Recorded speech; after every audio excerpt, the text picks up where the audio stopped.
Muling inatake ng Israel ang Gaza. Natulala na lamang at nangilabot ang mga kamag-anakan ng mga biktima pati na rin ang medical workers doon dahil sa dami ng mga nasawi.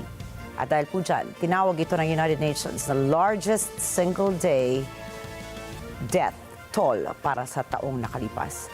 Narito po ang balita mula kay Net25 correspondent NJ de Guzman.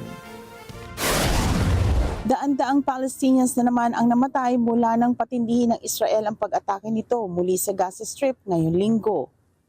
Ayon sa United Nations International Children's Emergency Fund o UNICEF, higit sa 130 bata ang nasawi at daan-daan pang kabataan ang nasaktan.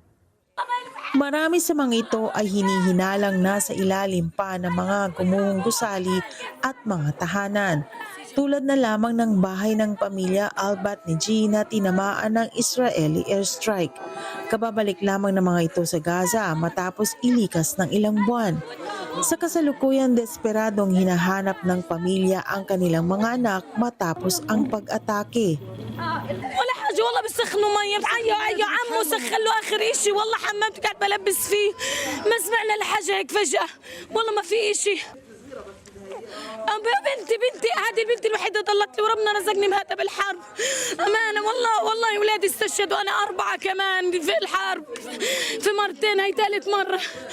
Dahil sa biglang pagbobomba, hindi na nakuhang iligtas ng mga magulang nila ang mga batang naglalaro sa labas. بيلعبوا الصغار هان فجاه مسمعنا للضرب فجاه كنا فوق قاعدين واستشهد نصهم ونصهم اصابات كنا نسوة واول الحرب مجزرة اللي استشهد مرته وبنته واخوه ومرت عمي وبنت حماتي كلهم راحوا في حزام ناري في الشجاعية وهم نجوا هذول استشهدوا نجوا من الضربة لحزام الناري. Halos kalahati ng populasyon ng Gaza Strip ay kabataan. Dahil sa kasalukuyang Israeli shelling o pag-atake, nagdurusa ngayon ang mga batang ito ng kalunos-lunos na kondisyon. Sinasabing mga bata at mga kababaihan ang karamihang biktima ng labanan sa pagitan ng Israel at Hamas.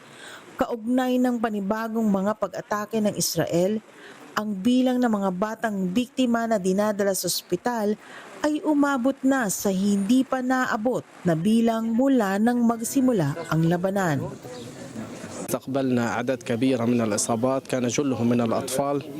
طبيعة الإصابات كانت صراحة إصابات قاتلة للأطفال لأن الأطفال يعني كما تدرون أن الأطفال يعني أجسادهم صغيرة لا تتحمل هذا الكم من المتفجرات وهذه الكم من البربرية. Nag-issue ang UNICEF ng isang pahayag na naglalarawan ng mga report at imahe mula sa Gaza Strip matapos ang pag-atake ng Israel. Ayon sa pahayag, beyond horrifying o lampas sa kalagim-lagim ang kondisyon doon habang 1 milyong mga bata na naman sa Gaza ang isinabak sa mundo ng takot at kamatayan. NJ de Guzman para sa Mata ng Agila International, Trusted, Connected, On Point.